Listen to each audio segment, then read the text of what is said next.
جی ناظرین، بریک کے بعد ٹارگٹ پوائنٹ میں آپ کو ایک بار پھر خوش آمدید کہتے ہیں۔ احتساب کرنے والوں کا احتساب کون کرے گا، اور چیئرمین نیب پہ جو نوازشات کی جا رہی ہیں ان کو 10 کروڑ کا اگر پلاٹ دے دیا جاتا ہے تو وہ پھر کس طریقے سے صاف اور شفاف جو ہے احتساب کریں گے، اور حکومت اور اپوزیشن مل کے 4 سال بعد بھی بل لانے میں ناکام رہتے ہیں احتساب کے حوالے سے۔ یہ تو ہمارے ملک کی حالت ہے، تو پھر احتساب پھر کیسے کیا جائے گا؟ پھر آپ کہتے ہیں کہ میڈیا ٹرائل پہ پھر بات گھوم پھر کے آ جاتی ہے۔ ایک جواب دے دوں جو خرم دستگیر صاحب نے بات اٹھائی کہ حکومت کی ذمہ داری ہے کہ پروسیکیوشن کرتی ہے تمام کیسز کے اندر، ان کی ذمہ داری ہے، بالکل ٹھیک ہے۔ لیکن ہمارے پچھلے 11 سال میں حکومت نہیں تھی، 2008 سے پہلے 1997 سے لے کے 2008 تک ہماری حکومت نہیں تھی، اور اس وقت پروسیکیوشن دوسری حکومت کر رہی تھی، ہم اپوزیشن میں تھے۔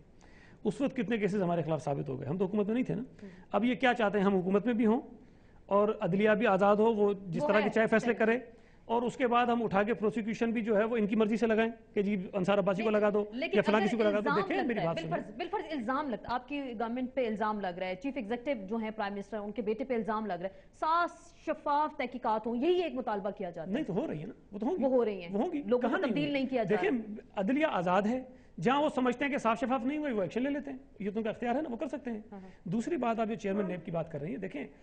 جو لوگ ملازمت میں ہوتے ہیں، ججز بھی جب ججز ہوتے ہیں تو ان کو پلاٹس دیے جاتے ہیں، تو کیا ان کو نہیں لینے چاہیے کیونکہ وہ فیصلے نہیں کریں گے ڈیورنگ ملازمت؟ جی لیکن ان کو ریٹائر ہوئے کافی عرصہ ہو گیا، اس وقت نہیں ملا ان کو پلاٹ۔ اس وقت تو نہیں ملا ان کو۔ دوسری بات یہ ہے کہ جرنلسٹ جب جرنلزم میں ہوتے ہیں تو ان کو پلاٹس ملتے ہیں، سرکاری افسران جب سرکاری افسر ہوتے ہیں تو ان کو پلاٹ ملتے ہیں۔ اس کا مطلب چیئرمین نیب کے لیے کوئی کوٹا رکھ دیا گیا کہ ان کو پلاٹ دیا جائے گا؟ میں صرف یہ پوائنٹ آؤٹ کرنا چاہتا ہوں کہ اگر یہ بنیاد آپ بنائیں گی کہ اگر کسی کو دیا گیا ہے تو اس سے غلط کام لیے جائیں گے، تو آپ کا یہ پورا جو سٹرکچر ہے، جتنے آپ کے جو بیوروکریسی ہے، جتنی جو آپ کی جوڈیشری ہے، جتنے آپ کے جو جرنلسٹ ہیں، ان ساروں کو ڈسکوالیفائی کرنا پڑے گا۔ کہ وہ سارے پلاٹ نہ لیں، نہیں لینے چاہیے نا۔ اگر آپ یہ کہہ رہے ہیں پلاٹس نہیں لیتے، ہو سکتا ہے کوئی کیٹیگریز ایسی ہوں گی جن کو oblige کیا جاتا ہے کہ وہ پلاٹ لے رہے ہیں۔ میں کسی کا نام تو نہیں دے رہا، لیکن میں کہہ رہا ہوں کہ اگر جرنلسٹ ہے تو وہ پلاٹ لیتا ہے، اگر سرکاری افسر ہے لیکن اس کے لیے کرائٹیریا نہیں ہے کہ جرنلسٹ ہے وہ پلاٹ لیتا ہے۔ اگر جج ہے یہ کرائٹیریا نہیں ہے کہ جرنلسٹ ہے تو اس کو پلاٹ ججز نہیں لیتے ہیں، سرکاری افسران نہیں لیتے ہیں۔ معاملہ پلاٹ سے زیادہ یہ ہے کہ نیب کا کام تھا کہ نیب پروسیکیوشن ہوتی ہے NICL میں، نیب پروسیکیوٹ کرتی پاکستان اسٹیل کا case, NAB prosecute Pakistan railway کے۔ بات یہ ہے کہ جہاں چونکہ نیب نے پروسیکیوٹ نہیں کیا، سپریم کورٹ کو ان تمام معاملات میں سو موٹو لینا پڑا۔ سارا تو یہی بات ہے کہ وہ نیب جو تقریباً اس وقت مردہ ہے، اس کی جگہ سپریم کورٹ کام کر رہا ہے، ان صاحب کو جو ہے آپ نے پلاٹ دے دیا۔ اور وہی بات ہے کہ جہاں جو لوگ اس کو انویسٹیگیٹ جنہوں نے کرنا شروع کیا تھا، ان کو جو ہے جب وقت آنے میں بدل دیتے ہیں، ان کو ابھی اٹھا کے سسپینڈ کر دیتے ہیں۔ جب یہ دوسرے کیسز آئے سارے، اس وقت نیب کا جو حشر تھا، یہ جو حالت تھی، کوئی چیئرمین نہیں تھا، کسی کو پروسیکیوٹر جنرل نہیں رہنے دیا جاتا تھا، تو وہاں پر کوئی ایسا ان کے پاس سسٹم نہیں تھا۔ وہ کیس کی یادگار ہے نا، جس کی نہیں تو اس کے ساتھ یہ کیسے سارے لنک تھے نا۔ انہوں نے ہر چیئرمین نیب کو کنٹروورشل بنایا۔ اس کے پیچھے وجہ یہ تھی کہ میاں صاحب کے خلاف جو کیسز پینڈنگ ہیں احتساب عدالتوں میں، وہ چیئرمین نیب کی دستخط کے بغیر ری اوپن نہیں ہو سکتے۔ ایک چیز ریکارڈ پہ بابر امان صاحب نے ایک بار بولا تھا کہ مجھے بات پوری کرنے دیں، بابر امان صاحب نے کہا کہ ہماری انڈرسٹینڈنگ ہے میاں صاحب کے خلاف کوئی کیسز کھولے نہیں جائیں گے جو نیب کے انڈر آ رہے ہیں۔ مجھے نہیں پتا انہوں نے کیا کہا، میں تو آپ کو وہ بتاؤں گا جو ریکارڈ پر ہے۔ احتساب عدالتوں میں جو کیسز پینڈنگ تھے میاں صاحب کے خلاف، وہ اس وقت تک ری اوپن نہیں ہو سکتے جب تک چیئرمین نیب اس پہ دستخط نہ کرے۔ جب چیئرمین نیب پہلا پوائنٹ ہوا، انہوں نے کورٹ میں کیس کر دیا، اس کو کنٹروورشل بنا دیا، دوسرا ہوا اس کو انہوں نے بنا دیا، اور جب تیسرا آ گیا تو یہ لاہور ہائی کورٹ چلے گئے اور وہاں سے اسٹے لے کر آ گئے کہ نیب کو روک دیا جائے کہ ہمارے خلاف کیس نہ چلائے جائیں۔ ہمیں یہ درس دیتے ہیں کہ جی عدالتیں آزاد ہیں، اپنے کیسز جائیں عدالتوں میں سامنا کریں، اور جب ان کے خلاف کیسز کی بات آتی ہے جا کے لاہور ہائی کورٹ سے اسٹے لے کر آ جاتے ہیں۔ میں صرف یہ گزارش کرنا چاہتا ہوں کہ نیب جو اس وقت کیسز کو ٹیک اپ نہیں کر سکی، تو نیب میں اس وقت اس طرح میکینزم ان کا نہیں تھا، کوئی چیئرمین نہیں تھا، کوئی پروسیکیوٹر جنرل نہیں تھا۔ 1.7 ارب کا جو سکینڈل آ گیا لیپ ٹاپ کا، میں وہ پوچھوں، آپ نے کہا سوال کریں، میں ان سے بھی پوچھ لوں، 1.7 ارب لیپ ٹاپ۔ میں آپ کو صرف ایک بات کہہ دوں، اگر چیئرمین نیب کو پلاٹ دیا گیا ہے تو اس پلاٹ کی وجہ سے اس کو کنٹروورشل نہ بنائیں، اس کا آپ کنڈکٹ دیکھیں، نیب کی پرفارمنس دیکھیں، اگر وہ کہیں غلط کرتے ہیں پھر آپ اس پہ آبجیکشن کریں۔ لیکن 1.7 ارب جو کرپشن آ گئی وہ لیپ ٹاپ میں، ذرا وہ مجھے بتا دیں کہ شہباز شریف صاحب وہ چھینٹے کو کیسے دھوئیں گے؟ ایشو آپ کو پتا ہے اس کا کنٹروورشل ہو چکا ہے کہ دیدار شاہ صاحب جن کی ذاتی جو کردار کے اوپر میں کوئی بات نہیں کروں گا، لیکن جب کورٹ نے کہا کہ یہ نہیں ہو سکتے، تو آپ کو معلوم ہے کہ حکومت سندھ نے خود کراچی میں جو ہے انہوں نے رائٹ کرائے، 18 پاکستان کے شہری 2 دنوں میں، کوئی 18 نہیں، 6 ہلاک ہوئے تھے، اور وہ بھی اس میں نہیں ہوئے تھے، اس میں تو ہمارا بھی 2 ورکر ہلاک ہوئے تھے بھائی۔ چلے کراچی میں ویسے ہی ہوتے رہتے واقعات، اب اس سے کیوں لنک کرتے ہیں؟ نیب چیئرمین کی تقرری جو ہے وہ اپیرنٹلی ایک سیریس ایشو ہے، اور جہاں تک بات کی انہوں نے کیسز کی، ہم ہائی کورٹ جب ایڈمرل فصیح بخاری اپوائنٹ ہو گئے ہیں، ہم اس کے بعد ہائی کورٹ میں خود گئے کہ یہ کیس کھولیں اور ان کو پروسیکیوٹ اچھا چلیں آپ کہہ رہے ہیں خود کہہ رہے ہیں اس سے پہلے لیکن 1.7 آپ گئے ٹھیک آپ وہ کہہ رہے ہیں کہ وہ آپ وہ چھوٹے دھلوائیں گے 1.7 ارب جو لیپ ٹاپ میں کرپشن آئی سامنے، شہباز شریف اس کو کیسے دھوئیں گے؟ ہم نے تمام ڈاکیومنٹس نیب کو سبمٹ کر دیے ہیں بائی لا 50 کروڑ سے کوئی بھی پرچیز اوپر ہوگی اس کے جو ایگریمنٹس ہیں وہ آپ کو سبمٹ کرنے پڑتے ہیں۔ اچھا 25,000 کا لیپ ٹاپ تھا 37,000 میں خریدا گیا بغیر ٹینڈر کے، کسی پارٹی کو ٹینڈر بھی نہیں دیا گیا، یہ ایک ایلیگیشن ہے، ہم نے وہ تمام ڈاکیومنٹ سبمٹ کر دیے۔ جیسے یہ کہتے ہیں علی موسیٰ گیلانی کا میری ایلیگیشن پھر گزارش ہے کہ نیب کے پاس تمام ڈاکیومنٹس ہیں، وہ اس کیس کو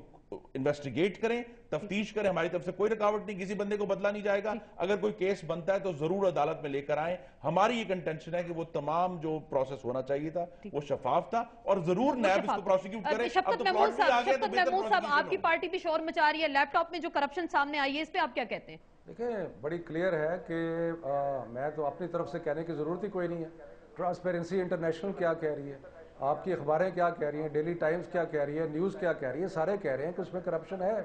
لیکن جو ایک بہت ضروری بات میں کرنا چاہتا ہوں وہ یہ ہے کہ ہماری جو ٹینڈر نہیں وہ جاری کیا گیا اور ایک کمپنی کو ابلائز کیا گیا، میں عرض کر رہا ہوں، دیکھیں خرم صاحب بات تو کرنے دینا،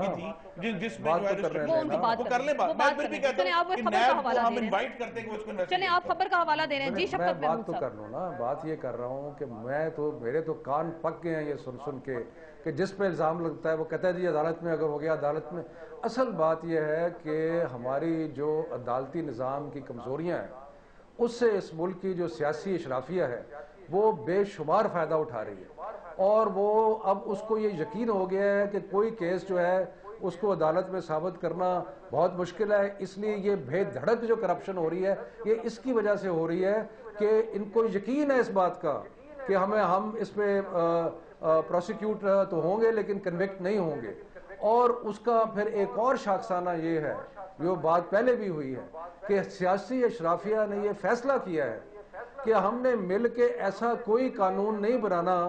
جس سے ہمارے اوپر قانون اور نیب یا اور کسی ادارے کی گرفت جو ہے وہ مضبوط ہو سکے۔ اور اس پہ ترا یہ ہے کہ یہ تو ہماری جو فیڈرل گورنمنٹ ہے یہ تو obstruction کر رہی ہے جسٹس، یعنی کہ انصاف کے میں رکاوٹیں کھڑی کرتی ہے، جس کا پہلے سارا ذکر ہوا۔ اور سب سے ترا اس بات کا ہے کہ جب سپریم کورٹ کسی بات پہ حتمی فیصلہ دے دیتا ہے، حتمی فیصلہ دے دیتا ہے، جس طرح کہ NRO کیس پہ اس پہ بھی عمل درآمد کرنی۔ تو دیکھیں جس تبدیلی کی ہم بات کر رہے ہیں، جس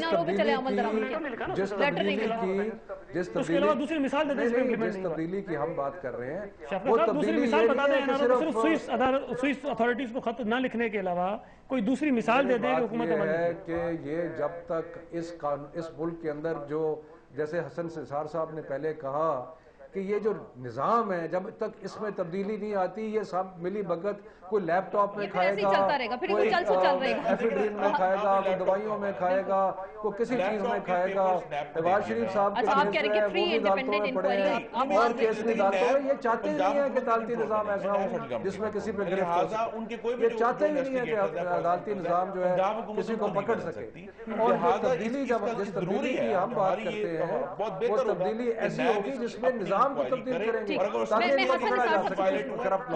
بالکل بالکل۔ شفقت محمود صاحب، حسن نثار صاحب سے میں پوچھتی ہوں، حسن نثار صاحب یہ پھر کس منہ سے احتساب کی پھر باتیں ہوتی ہیں؟ مرکز میں جائیں تو کرپشن کے کیسز اصلا دیکھیں، لیٹس فیس ریئلٹی کہ اس ملک کی بنیادوں میں ہمارے یہاں بچہ پیدا ہوتا ہے تو اس سے کہتے ہیں گڑتی، پتہ نہیں اردو میں کیا کہتے ہیں، وہ شہد چٹاتے ہیں اس کو۔ یہ ملک جب پیدا ہوا نوزائیدہ تھا تو اس کو کرپشن کی گڑتی دی گئی، جعلی کلیموں اور جعلی داتوں سے شروع ہونے والا یہ ملک اب مکمل طور پہ جعل سازی کی لپیٹ میں ہے۔ اور مجھے یاد آتا ہے ایک امریکن پریزیڈنٹ کی شفقت صاحب، اس کا نام یاد کرائیں، وہ گھوڑے سمیت چلا گیا تھا اور وہ لچے لفنگے لے کے اپنا پریزیڈنٹ ہاؤس میں گھس گیا تھا، تو اس کا بھی بڑا چلا تھا معاملہ جوڈیشری کے ساتھ۔ اس کا بڑا مشہور جملہ ہے کہ جج martial has given his decision, now tell him to execute it۔ تو ہم آج وہاں کھڑے ہیں جہاں گیلانی نے بھی کہا تھا نا کہ تھانے دار تو میں نے دینے ہیں، میں